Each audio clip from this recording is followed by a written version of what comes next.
Bonjour à tous et bienvenue dans cette nouvelle vidéo. Aujourd'hui, on va parler des Transformers appliqués à la vision artificielle. J'avais déjà fait une vidéo sur les Transformers, deux vidéos pour détailler exactement le fonctionnement et les mécanismes d'attention qui y sont utilisés.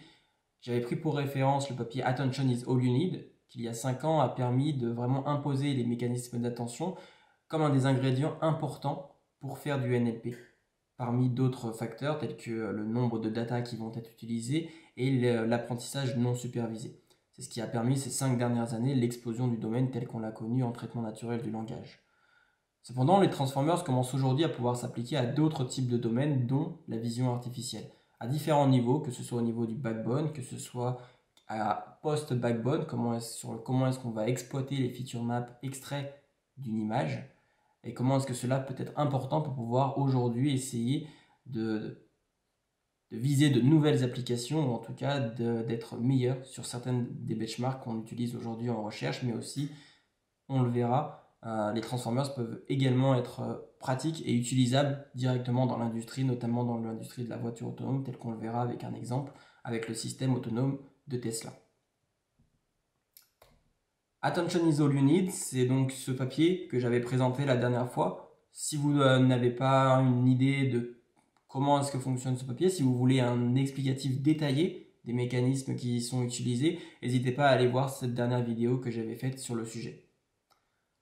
Pour pouvoir comprendre comment est-ce que les transformers peuvent être aujourd'hui appliqués au domaine de la vision artificielle, il faut déjà comprendre la différence nette qu'il y a entre les données qui proviendraient d'un texte en traitement naturel du langage et les données qui proviennent aujourd'hui d'une image.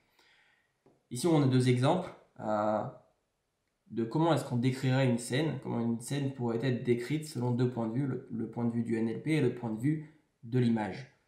Du point de vue du NLP, on a une personne marchant sur un chemin enneigé en hiver. Du point de vue de l'image, c'est beaucoup plus abstrait. Ce qu'on perçoit, notre cerveau l'a déjà interprété et du coup on est capable de nous donner énormément d'informations sur cette image, d'ailleurs bien plus que l'information qui nous est donnée dans le texte à gauche. Cependant, si on essaye de traiter l'image et de comparer l'image avec le texte de manière purement informationnelle, quel type d'information est-ce qu'on retrouve, on se rend compte que le désordre, l'entropie dans cette image est bien plus élevé que dans celui du texte. En effet, si on zoome par exemple sur une seule partie, par exemple ici le pied de la personne, on se rend compte que ce pied, quand on zoome dessus, notre cerveau interprète encore l'information. Par contre, plus on va zoomer, plus on se rend compte en fait que l'information intrinsèque qui est dans cette image est en effet seulement une suite de pixels qui, lorsqu'on zoome suffisamment, n'a plus totalement de sens. C'est compliqué d'interpréter cette partie de l'image en elle-même. C'est seulement lorsqu'on va prendre du recul et lorsqu'on va agréger de l'information vraiment avec un haut niveau de désordre, et qu'on va agréger cette information, qu'on va réussir à faire du sens et à donner du sens. Ce qui est intéressant, c'est que finalement, la phrase ici qu'on obtient à gauche pour décrire cette image n'est déjà une interprétation possible de notre image. C'est subjectif, ça a déjà sélectionné le fait que l'élément central était la personne, que le fait qu'elle soit sur un chemin avait de l'importance, et ça c'est déjà biaisé par notre compréhension, nous en tant qu'humains. L'avantage que lorsqu'on exploite l'information qui provient directement d'une image, c'est qu'on va avoir cette capacité à se focaliser sur l'information qu'on a envie et qui est important pour la tâche qu'on veut réaliser. Et donc, bien entendu, ça va dépendre du benchmark et de qu'est-ce qu'on a envie de réaliser avec cette image. Mais ce que cela veut dire, c'est que l'image nous produit énormément d'informations et qu'on va devoir apprendre à partir de toutes ces informations à récolter les informations qui sont importantes pour réaliser la tâche qu'on a envie de réaliser. Il y a beaucoup aujourd'hui en recherche d'efforts à essayer de joindre les deux, de joindre à la fois dans une représentation apprise du texte avec des images. Et ce qui est intéressant de voir, et c'est notamment le cas est vrai sur les benchmarks de traitement naturel du langage, de NLP, c'est qu'on a tendance à voir que ajouter des images pour avoir une meilleure représentation du texte, souvent n'est pas forcément une bonne chose à faire, ou en tout cas ça peine à améliorer les benchmarks. Et une des raisons pour lesquelles c'est possiblement vrai, c'est que le texte est une description du réel, mais pas seulement. Le texte est également une description finalement de concepts, d'émotions, d'états, de souvenirs. Ce qui fait que la majorité finalement du texte qu'on utilise au quotidien et qui du coup reflète et qui est également utilisé pour réaliser les benchmarks de NLP n'est pas directement calé sur une descriptif du réel visuel, mais bien sur un descriptif de concepts, d'états, de souvenirs, etc. Ce que cela veut dire, c'est que le NLP décrit des choses qui sont assez différentes de la vision. Ça décrit le réel également de la vision, mais c'est déjà, ça décrit également un autre monde. Ce qui fait que le type d'information que finalement on va retrouver dans une image et le type d'information que l'on va retrouver dans un texte est déjà très différent. C'est une première chose. Mais il y a également le fait que l'information dans un texte est déjà structurée. Et c'est un point également extrêmement important.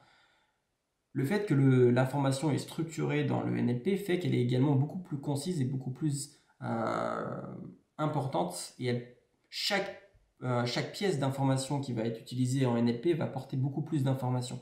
Par exemple, personne en lui-même, c'est un mot qui individuellement, malgré le contexte dans la phrase, dans tout type de contexte dans lequel il va être utilisé, le mot personne en lui-même déjà porte énormément d'informations qui peut être qui fait un reflet à notre société, qui fait un reflet à qui nous sommes en tant qu'individu. Ça peut avoir du coup, selon les personnes qui vont regarder ce mot, l'interprétation peut être complètement différente. Mais ça veut dire que chaque token, ici, dans un mot, on fait référence du coup en token en termes de NLP, ici va porter énormément d'informations et cette information va être ajustée en fonction du contexte dans lequel on va se mettre. Dans le cas d'une image, un pixel précisément, tout seul ne va pas apporter énormément d'informations. Un pixel seul n'apporte pas toute cette information, c'est seulement avec le contexte qu'on va commencer à pouvoir faire du sens. Ce qui fait que si on compare vraiment, par exemple, une phrase peut porter beaucoup d'informations, c'est environ seulement 13 mots, 13 tokens. Dans le cas d'une image, pour décrire une image, il faut environ, selon la résolution de l'image, 2 millions de pixels. 2 millions de pixels, 2 millions de tokens, si on se reprend la nomenclature du NLP. Donc l'échelle est déjà complètement différente, ce qui fait que, rien qu'en termes de calcul, pour un transformer, interpréter des informations qui proviennent d'une phrase avec un nombre de tokens extrêmement réduit, c'est vraiment quelque chose de différent qu'interpréter des pixels qui individuellement n'ont pas de sens et qui produisent du sens seulement lorsqu'on agrège toute cette information. Je pense que vous commencez à comprendre du coup cette grosse différence qu'il y a entre les transformers appliqués au NLP et les transformers appliqués à l'image. On ne traite pas du tout le même type d'information. Ainsi, on pourrait vraiment se demander si c'est légitime de penser que les transformers peuvent être appliqués sur le domaine de la vision, si ce n'est pas finalement un domaine qui est extrêmement différent. Jusqu'à présent, les méthodes qui étaient privilégiées pour analyser les images en analyse d'image, c'était les CNN, les réseaux à convolution. J'ai déjà fait des vidéos également sur le sujet pour expliquer le fonctionnement des réseaux en convolution, mais l'idée c'est qu'on a un biais inductif énorme qui est inclus dans ce réseau, c'est le fait que les pixels sont spatialement agencés, ce qui fait qu'il faut analyser l'image sous forme de patch. C'est-à-dire on se déplace dans l'image, on récolte de l'information patch à patch avec des patchs de 2 dimensions, on récupère toute l'information des images, des 3 channels. Au fur et à mesure, cela crée des feature maps. On répète la convolution pour analyser ces feature maps, pour récupérer toutes les informations qu'elles ont récupérées elles-mêmes. On fait plusieurs convolutions et en faisant ça, on peut réussir à extraire de l'information de notre image jusqu'à par exemple faire une tâche telle que par exemple de la classification ou faire en sorte de pouvoir détecter différents objets dans une image. La manière dont est construit les CNN fait beaucoup de sens. Le fait que pour analyser une image, on ait finalement spatialement besoin d'aller regarder les différentes zones les unes après les autres. C'est aussi pour une analogie sur la manière dont nous on observe le monde, c'est un peu comme l'attention saccadique que l'on fait quand on regarde à droite et à gauche.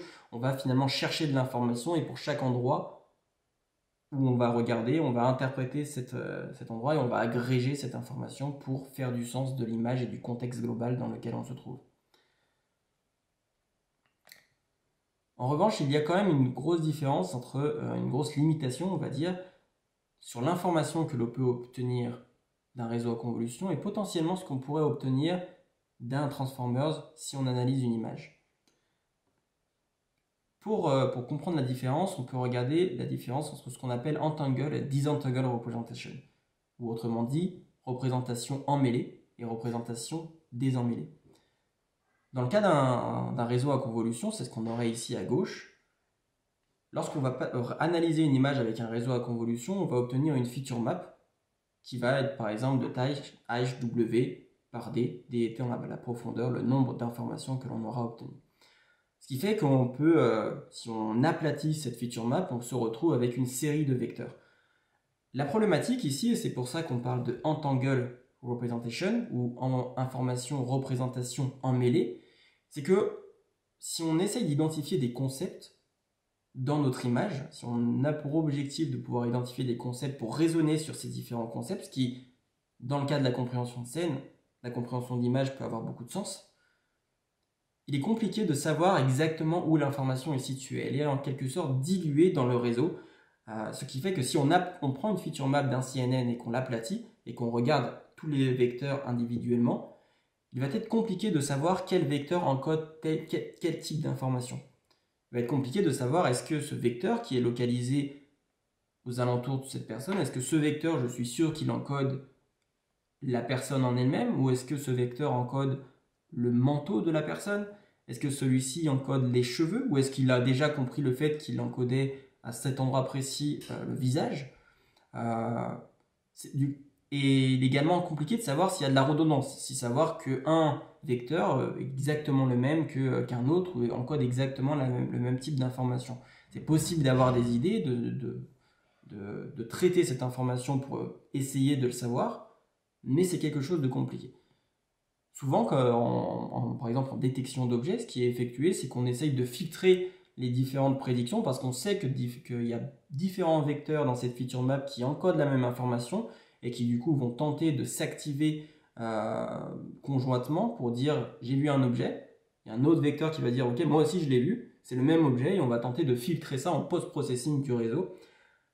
Ça peut marcher pour faire de la détection d'objets si on veut s'arrêter à ce type de tâche. Par contre, si on essaye de vouloir pousser ce type de tâche plus loin pour raisonner sur notre environnement, sur la scène, si on veut par exemple faire du tracking ou raisonner non pas seulement par un objet en lui-même, mais on veut raisonner cet objet par rapport à un autre objet, on veut commencer à faire des raisonnements plus poussés, ça va devenir beaucoup plus compliqué parce que justement on ne peut pas identifier correctement les différents objets dans une image et les différents concepts.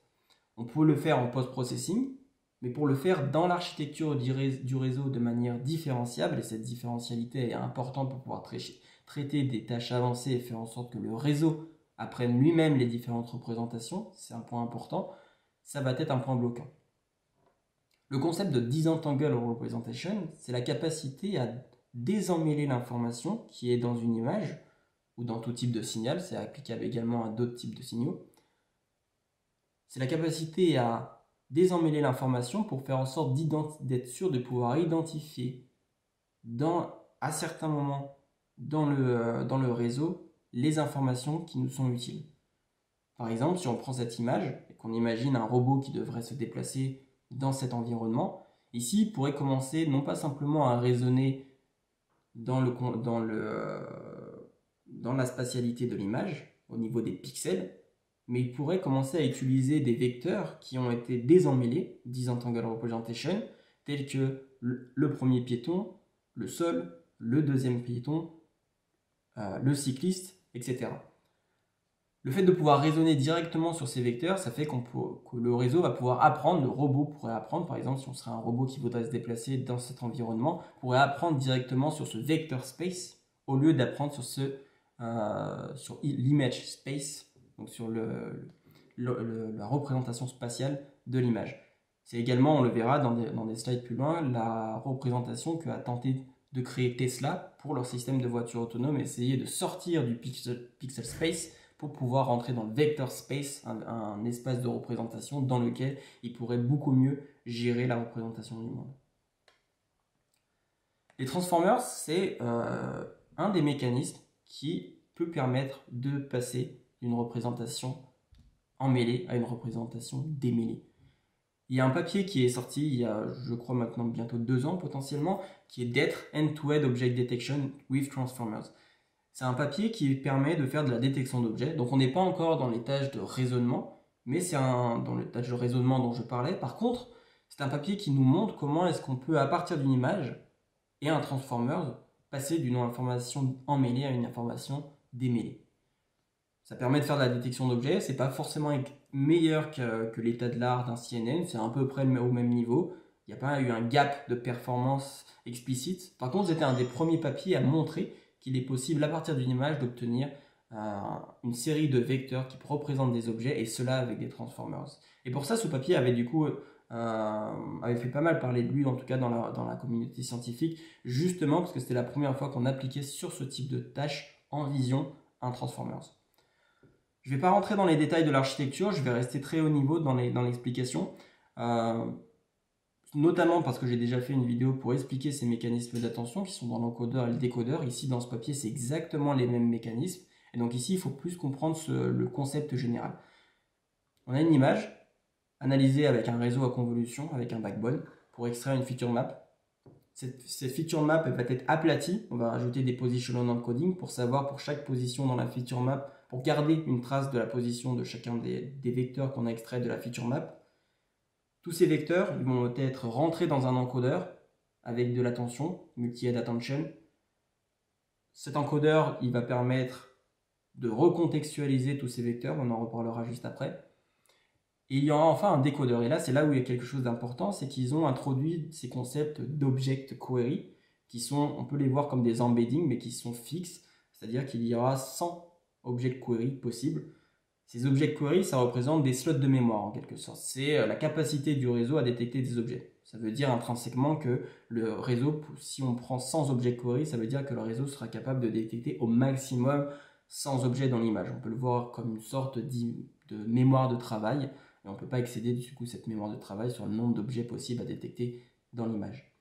Ces object query, initialement, ils ont leur identité, mais ils n'encodent pas un objet en particulier. C'est simplement lorsqu'on va faire cette cross-attention entre le décodeur et l'encodeur, c'est-à-dire que chaque object query va regarder l'information de l'encodeur, va aller récupérer de l'information via de l'attention. C'est de par ce mécanisme que les object query vont commencer à se spécialiser et dire « Ok, moi je détecte exactement cet objet ».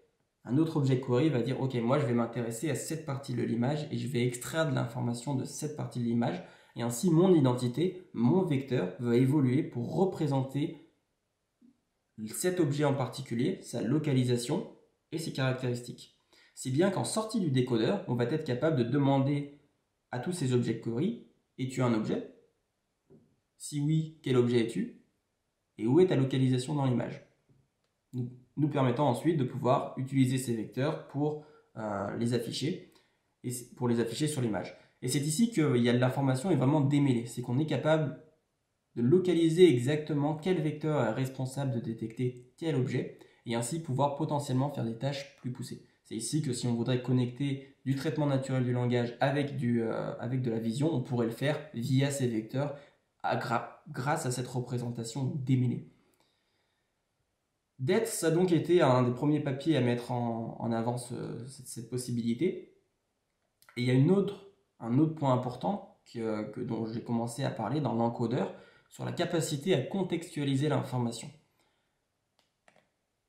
Lorsque l'on fait un réseau à convolution et que l'on passe un kernel le long de notre image, l'information qui va être récupérée à un endroit précis de l'image, elle va être l'agrégation du contexte du kernel. Donc chaque point ici dans la feature map va représenter une agrégation via les kernels qui ont été appris par le réseau. Ça va agréger l'information.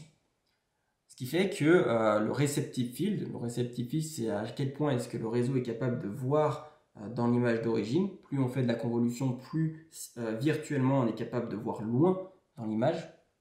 On est capable de voir autour du point sur lequel on est en train actuellement de faire la convolution. Le receptive field, ça nous dit, pour chaque point de ma feature map, c'est ce nombre de pixels qui a été considéré et qui a été agrégé en un seul et même point. Ce que ça veut dire, c'est que, à moins de réduire la dimensionnalité de la feature map en faisant énormément de convolution et potentiellement de pooling, on va avoir du mal à contextualiser l'information que l'on voit à un point donné. Si on regarde en haut à gauche de l'image et qu'on fait une convolution, l'information en haut à gauche ne dépendra que de ses voisins qui seront en haut à gauche de l'image. Si on regarde au centre et qu'on fait une convolution, l'information au centre ne dépendra que de ses voisins au centre. C'est seulement si on fait plein de convolutions, potentiellement des poolings, que l'information au centre pourra également avoir agrégé de l'information des bords de l'image. C'est seulement dans ce cas-là. Ce qui fait que finalement, ce que ça veut dire, c'est que quand on fait des convolutions, on n'est pas garanti d'agréger suffisamment d'informations sur le contexte. Dans le cas d'un transformers, et par exemple d'un encodeur, on va pouvoir prendre tous les vecteurs de la feature map, les aplatir, les passer dans l'encodeur, et être sûr finalement que chaque vecteur de l'encodeur aura pu voir toutes les autres informations de toute la feature map et avoir eu l'opportunité d'agréger des informations de cette localisation. C'est la première chose qui fait que, du coup, un vecteur a accès à toute l'information spatiale. Mais la manière dont il agrège l'information est également différente. Dans le cas d'un CNN, les poids des kernels sont fixes. Ça veut dire que l'information va toujours être agrégée de la même manière. Dans le cas d'un Transformers, les kernels ou les poids pour agréger l'information sont dynamiquement calculés par le réseau. Pour comprendre cette partie-là, je vais citer Yoshua Byenjo. C'est depuis une vidéo From System 1 Deep Learning to System 2 Deep Learning. Vous pouvez la trouver sur YouTube. C'est une vidéo très intéressante, je vous la recommande. Il parle justement des mécanismes d'attention. Et en l'occurrence, il ne parle pas des mécanismes d'attention dans le cadre du NLP ou de l'analyse d'image, mais beaucoup plus globalement sur pourquoi est-ce qu'ils sont intéressants pour passer du système 1 Deep Learning au système 2 Deep Learning. Ce qu'il nous dit, c'est qu'on peut envisager l'attention comme un mécanisme créant une connexion dynamique entre deux couches, alors que dans un réseau traditionnel, les connexions sont fixes. Ici, nous pouvons choisir quelles entrées seront envoyées au module que nous utilisons à l'aide d'un mécanisme d'attention. Ici, l'attention crée des kernels ou des poids pour agréger l'information de manière dynamique. Et ça, c'est ce qui change énormément le fonctionnement d'un système d'attention par rapport à un réseau à convolution et des kernels fixes. Le fait d'exploiter cette compréhension globale, cette recontextualisation à chaque fois qu'on fait de l'attention, ça a par exemple été utilisé dans un papier qui s'appelle VQGAN, basé sur VQVIE, qui est un réseau de base qui permet de faire de la génération d'images automatique. Sans rentrer encore une fois dans les détails de ce papier, l'idée c'est qu'on a envie de générer des images de manière automatique. Pour ce faire, on va dans un premier temps entraîner un premier réseau qui va avoir pour but de prendre une image en entrée, de compresser l'information de cette image via un encodeur, de faire appel à ce qu'on appelle un codebook, c'est-à-dire que pour chaque partie de l'image, on va essayer de représenter cette image dans un codebook qui est appris. Ce codebook, c'est un ensemble de vecteurs fixes qui sont appris par un réseau et qui vont permettre de discrétiser l'information, si bien qu'à la fin, on le voit ici dans ce bloc, le latent space, donc l'espace de représentation qui va être utilisé par le réseau pour représenter l'image, va être discrétisé dans un tableau avec des numéros où chaque numéro correspond à un vecteur appris par le réseau dans le codebook. On peut également le voir comme une série d'embeddings appris par le réseau qui sont fixes et simplement ensuite remplacés à chaque endroit de cette feature map pour pouvoir créer la représentation finale. Cette représentation est ensuite utilisée par le décodeur pour pouvoir générer une nouvelle image. Ce qui est intéressant, c'est qu'une fois qu'on a appris cette première représentation, c'est ce qui a été fait dans le papier VQVIE, on peut apprendre un modèle autorégressif, donc un modèle génératif, à générer une séquence de numéros de codebook plausibles qui correspondraient à une image potentielle. En faisant ça, on va ensuite être capable ainsi de générer des images de manière aléatoire et d'utiliser le décodeur pour générer l'image à partir de la liste d'ID générée du codebook. Et c'est ici que les transformers peuvent par exemple avoir un intérêt. Pour générer une liste de numéros du codebook plausibles, qui ont du sens, il faut garder à chaque fois, quand on génère ces différents numéros, garder une idée du contexte général. Si on commence par exemple, pour donner un exemple, si on commence par générer un visage d'une certaine couleur, mettons, et qu'on finit en ayant oublié le fait qu'on était en train de générer un visage d'une certaine couleur, on va finir à la fin à générer par exemple la partie du cou qui manquera de contexte potentiellement, à commencer à changer un peu la couleur parce qu'on commence à oublier le contexte général. C'est plein de petits détails en fait qui font du sens, donc ça veut dire que souvent ce type de réseaux qui manquent de contexte font du sens si on regarde une région en particulier de l'image, mais commencent à plus faire totalement de sens. Par exemple, ils auraient mal positionné les yeux parce qu'il aurait oublié exactement la position qu'il avait mis sur l'œil de gauche pendant qu'il était en train de générer l'œil droit. Et donc ce genre de petits détails que nous on peut percevoir en tant qu'humain parce qu'on a ce contexte général, cette compréhension générale quand on observe une image, un réseau génératif pourrait par exemple l'omettre. Ici, si on utilise un transformer, le fait qu'on utilise ces mécanismes d'attention qui recontextualisent à chaque fois l'information par rapport à toutes les autres informations, peut permettre de générer des séquences du codebook, ici dans le cas du VQGAN, qui ont du sens, même globalement. C'est ce qui a été utilisé dans ce papier VQGAN, mais c'est exactement ce qui a été utilisé dans le papier DALL-E pour générer des images à partir du texte. L'idée ici, c'était à partir d'un texte, essayer de générer une image qui fasse du sens par rapport au texte qui est donné. Ici, les transformers interviennent à différents niveaux. De 1 par l'analyse qui est faite du texte, mais également au niveau du VQVIE qui est utilisé, même s'ils ont fait beaucoup d'améliorations sur ce réseau, ils utilisent un transformer pour pouvoir générer cette séquence au niveau du codebook pour pouvoir ensuite générer l'image adéquate en fonction du texte. Un dernier exemple sur l'utilisation des transformers. Donc on a parlé de plusieurs avantages, notamment cet avantage pour passer d'une représentation emmêlée à une représentation désemmêlée, l'avantage du contexte, l'avantage de calculer des poids de manière dynamique, d'avoir une manière d'agréger de manière dynamique les informations qui sont fournies. Il y a un autre intérêt, c'est toujours dans l'agrégation des informations et le fait d'avoir un contexte général, mais dans le cas où on fait de la multimodalité, où on a différentes modalités à agréger, ça peut être différentes modalités de par image et texte, mais ça peut être également agrégé de l'information qui proviennent de plusieurs images.